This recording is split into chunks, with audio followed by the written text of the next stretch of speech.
لما انجلترا احتلت مصر سنة 1882 احتلتها نيابة عن دول اوروبا كلها على اساس حل موضوع الديون المنيلة على عينها اللي حطوا علينا الخديوي اسماعيل، وجه توفيق سلمهم تسليم مفتاح ربنا يكرمه. 82 بقى كان خلاص الروح الوطنية اللي حصلت ايام ثورة عرابي اللي سموها بعد كده هوجة عرابي عشان يقللوا من شأنها وابتدت تختفي وبتاع، وجابوا واحد اسمه لورد دوفرن.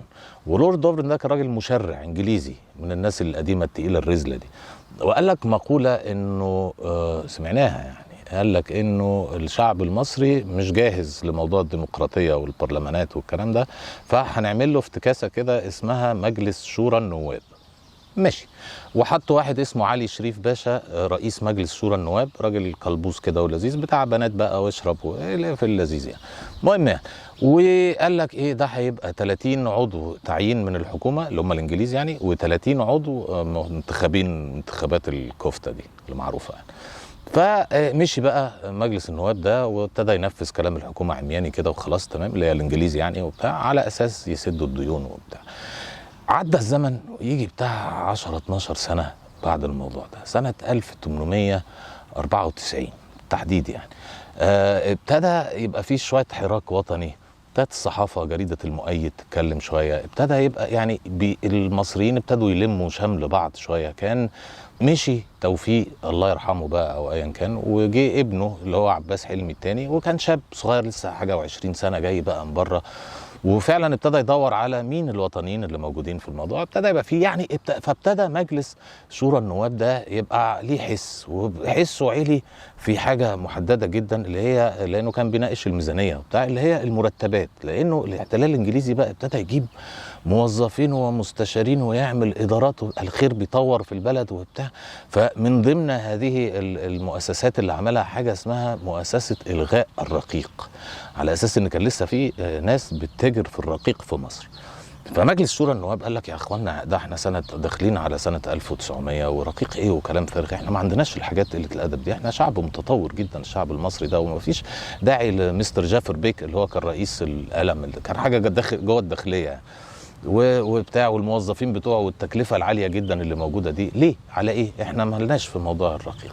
وكان موضوع كبير وشغلانه، وطلع اللورد كرومر اتسرب يعني من المناقشات للورد كرومر، واللورد كرومر راح قال لجافر بيك، فكان في حساسه شديده جدا في الوقت ده ما بين مجلس شورى النواب والاداره الانجليزيه بشكل عام، وبالخديوي عباس والاداره الانجليزيه برضو بشكل عام يعني. كان الموضوع ايه مزيرط في بعضه كده. في نفس الاوقات الخزعبليه السياسيه دي طلع واحد ملوش اي 30 لازمه اسمه محمد شغلوب. الراجل ده بدوي اصلا من بدو الصحراء الغربيه، ولكن كان قاعد في كرداسه هنا اهو، ليه بيت وزوجه واولاد وبتاع، انما بيغيب بقى بالشهرين 3 4، يروح بقى الصحراء ويرجع بقى بالقوافل وبتاع والجمال وكده، مع بقى بلح ومش عارف ايه وبتاع.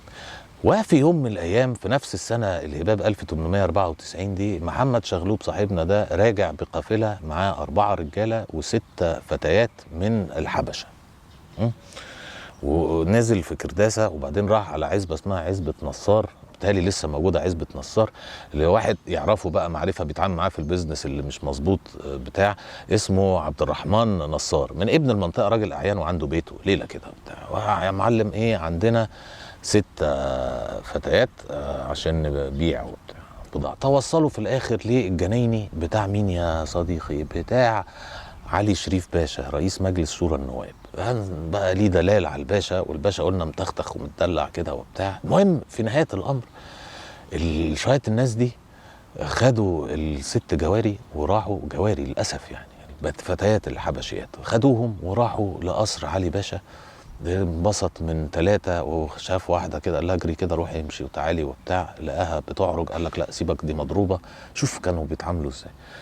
خد 3 يعني المهم، وقالوا له طب معلش هنسيب ال3 التانيين عندك لغايه ما نشوف لهم بيعه. شويه كده ولقوا واحد دكتور محترم جدا كان جاي من انجلترا اسمه عبد الحميد الشافعي، دكتور عبد الحميد الشافعي، ومراته ست طبيبه برضو خواجه انجليزيه جايين في مصر، وكانوا بتوع علية القوم وناس شيك وبتاع.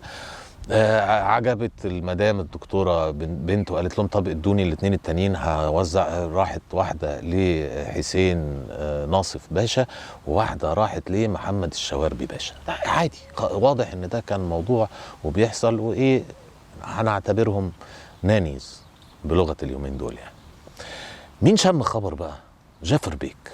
حد من الذين عرف الموضوع وراح طالع على قال لك يا ولاد الهرمه، بقى انتوا بتوع مجلس شورى النواب اللي قاعدين وعايزين تلغوا اداره الرقيق وبتاع، وانتوا نفسكم بتشتروا. فراح نازل بعت مأمور اسم السيده زينب الاول للدكتور بيك وبتاع، قال لك إيه سيبك من البشوات دلوقتي. بعت للدكتور، الدكتور اصلا مش فاهم ان دي حاجه غلط ولا ايه، الراجل شايف الموضوع عادي. يا عم انت اشتريت؟ قال له حلوه البنت شغاله اهي مع المدام جوه، اشتريت. طب تعالى بقى يا حبيبي على الحجز. وراحوا مدورين على علي الشريف باشا بقى، علي شريف باشا اللي هو رئيس مجلس شورى النواب، والاثنين التانيين اللي هو حسين باشا والشواربي باشا، دول الاثنين برضو اعضاء في مجلس شورى النواب. فالموضوع مزفلط على الاخر يعني. مهم في نهايه الامر ودوهم في حته اسمها ايه، تمن عابدين، لانه القاهره كانت متقسمه اتمان، ومنطقه عابدين كان اسم تمن عابدين. وراح بقى وبهدلوا الرجاله بقى، وراح جعفر بيك وطلع عين ابو اللي خلفوهم، وبقت قضيه راي عام بنت لذينه انه بتوع مجلس شورى النواب اللي بيدعوا التطور والديمقراطيه عايزين يحكموا نفسهم. ده من وجهه نظر الانجليز، ده بيتاجروا في الرقيق يا عم، ده حاجه تقرف يعني. وكانت قضيه، وحاول الخديوي كان في سويسرا الخديوي عباس حلمي حاول يتدخل ويأجل بس القضيه ولا بتاع، قالوا له ده هناك عند خالتك. كان اياميها برضو رئيس الوزراء كان نبار باشا، برضو قالوا له هناك عند خالتك. وعملوا محاكمه عسكريه، قبضوا على النخاسين دول كلهم، وقبضوا على الثلاث بشوات والراجل الدكتور. عمك علي شريف باشا المكلبز اللذيذ عمل فيها من بنها، وقال لك اصل انا اصلا طلياني، لانه كان واخد حاجه اسمها الرعايه، دي كانت زي الجنسيه كده ايام الخديوي اسماعيل وبتاع. فالقنصل الطلياني راح طلعه. بس الموضوع كان وسع جدا، والجرايد دخلت في الموضوع، وانجلترا نفسها دخلت، وكان في حساسيه اصلا من اداره انجلترا لشؤون، يعني الموضوع كان واسع قوي. فحتى القنصل اللي طلع علي باشا من الحجز ده اتنقل من مصر من اساسه، بس برضه استعبط علي باشا ده وقال لك قلبي قلبي المحكمه وبتاع. فقالوا له طب اركن انت على الجنب بقى لغايه ما نشوف الناس التانيه. وانعقدت المحكمة وقعدت أسبوع، وكانت شغلانة، لأنه برضو الوطنيين المصريين يعني لسه بندور على الشتات مجموعة وطنية، فكانوا مستائين جدا من إهانة ناس كبيرة رموز في مجلس النواب برضو أيا كان بيعملوا إيه يعني. والجرائد الأخرى الموالية للإنجليز تقول لك لا زي المقطم مثلا، حقوق الإنسان فين؟ إحنا لسه هنتاجر في الري ده، إحنا المفروض في معاهدة سنة 77 عشان إلغاء إيه دخل في الموضوع. بعد أسبوع من المحاكمة الخزعبلية دي حكموا سري باشا والشواربي باشا، دول طلعوا براءة. طبعا الدكتور عبد الحميد الشافعي عشان هو اعبط واحد فيهم قال لك اشتريت عادي، فده خد 5 اشهر حبس. والنخاسين الاربعه خدوا بين سنه وسنتين كل واحد حسب مشاركته في القضيه. وبعد ما الانجليز استريحوا بقى والكرامه بتاعتهم رجعت وبتاع، قال لك سيبك بقى من الباشا ده، خليه ايه نزل له اللي هو رئيس مجلس شورى النواب ده ويكتب اعتذار رسمي واعتراف بالجريمه وطلب الغفران والسماح من الانجليز. الموضوع بقى انه كل ده في حته، والبنات نفسها اللي كانت موجوده اللي هي بعد المحكمه والليله واتعرضوا على المحاكم، يعني يا عيني اتبهدلوا بهدله غير عاديه، وكان الهدف تحرير الرقيق المفروض يعني. وفعلا بعد المحكمه كل واحده بنت من دول خدت ورقه عتق من الاداره بتاعت جعفر بيك. انما ايه اللي حصل بورقه العتق؟ ولا حاجه خالص. قطعت الورقه، البنت لا عندها بيت ولا عندها اكل ولا عندها لبس ولا عندها اي حاجه خالص، وكل واحده منهم رجعت البيت اللي جت منه اصلا في المحكمه، واشتغلت وكملت حياتها للاسف جاريه من جواري البيت. فهل موضوع الرقيق ده بطل ولا ايه؟ لسه برضه، بس بشكل اخر وبالدولار.